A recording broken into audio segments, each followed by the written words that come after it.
Hello दोस्तों, स्वागत है आप लोगों का पैरामेडिकल अड्डा 24/7 पर। तो कैसे आप सब बच्चों, कैसी आप लोगों की प्रिपरेशन चल रही है और क्या आप लोगों ने फॉर्म भरा या नहीं भरा? हाँ, अच्छा, काफ़ी जो ज़्यादा क्वारी आ रही है वो आ रही है कि क्या बिहार के बाहर के लोग भी आवेदन कर सकते हैं, और ये आरक्षण क्या है, ये सब क्या बातें हो रही हैं, इसके बारे में सर एक वीडियो बना कर दे दीजिए। तो ये काफ़ी इंपॉर्टेंट वीडियो जो कि आप लोगों ने नीचे गूगल फॉर्म भरा था उसके बाद आपको मिल रही है, तो जुड़े रहिएगा आखिरी तक। मैं पूरी ही बातें आपको नोटिफिकेशन के साथ एक एक डाउट क्लियर कर दूंगा इसी वीडियो के अंदर, ठीक है।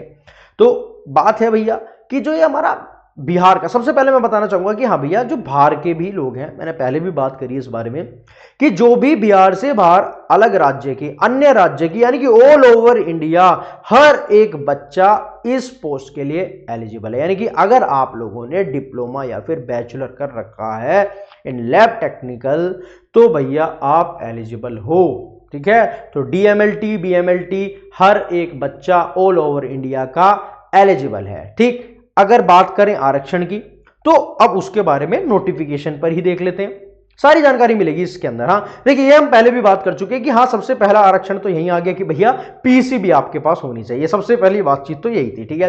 यानी कि पीसीएम वाला बच्चा एलिजिबल नहीं था। और दूसरी बात, आपके पास इंग्लिश होनी अनिवार्य थी, ये हम लोगों ने पहले देख लिया। यानी कि पीसीबी प्लस इंग्लिश आपके पास होनी चाहिए, ये मैं पहले भी बता चुका हूं, तो इसके ऊपर और ज्यादा डिस्कशन नहीं करेंगे। और यहीं पर बता दिया था कि हर एक बच्चा, यानी कि जो बिहार अथवा बिहार के अथवा अन्य राज्य सरकार द्वारा मान्यता प्राप्त किसी भी संस्था का, उसके पास सर्टिफिकेट होना चाहिए, वो भैया एलिजिबल था, ठीक है। चलिए, इसके भी बारे में मैंने अलग से डिस्कशन करा था कि मेल्स के लिए, फीमेल्स के लिए कैसे कैसे, इस वाले आरक्षण के ऊपर भी बात कर चुके थे। हाँ, तो ये पोस्ट थी, मेल्स एंड फीमेल्स को कैसे कैटेगराइज करा था, इसके भी बारे में हमने डिस्कशन कर लिया था। अब मेन दिक्कत आ रही थी कि सर ये पोस्ट को कैसे बांटा गया। तो यहां पर वैसे मैंने आपको बताया था कि जनरल, ईडब्ल्यूएस, आपको ओबीसी, हाँ, फिर एक और आई थी कि जो एक अलग तरीके की जो यहां पर जो बेसिकली पोस्ट थी, वो बेसिकली थी ईबीसी, यानी कि अत्यंत पिछड़ा वर्ग।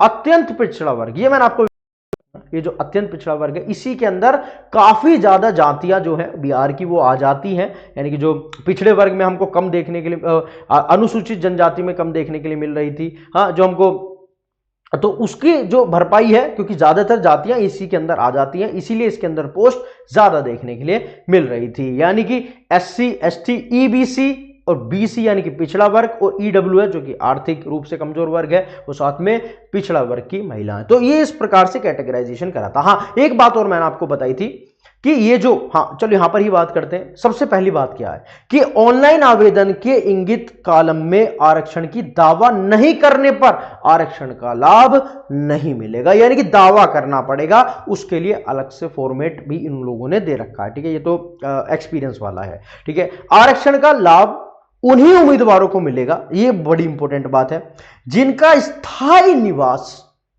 बिहार राज्य में है।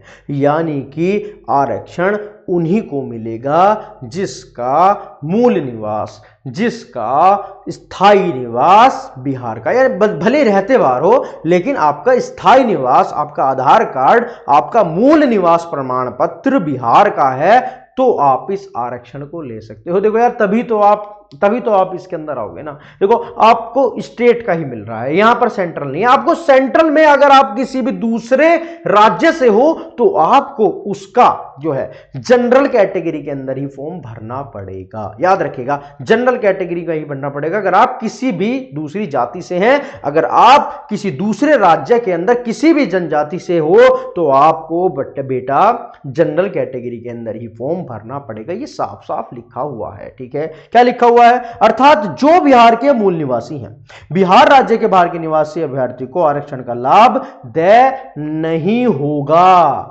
तो ऑनलाइन आवेदन में भरा गया स्थायी पता ही आरक्षण प्रयोजन के लिए स्थायी निवास अनुमान्य होगा। यानी कि जो एड्रेस आप फॉर्म के अंदर फिलअप करोगे, वही आपका मूल निवास प्रमाण पत्र और वही आरक्षण के लिए माना जाएगा, ठीक है। तो ये बातचीत हो गई इसके बारे में, ठीक।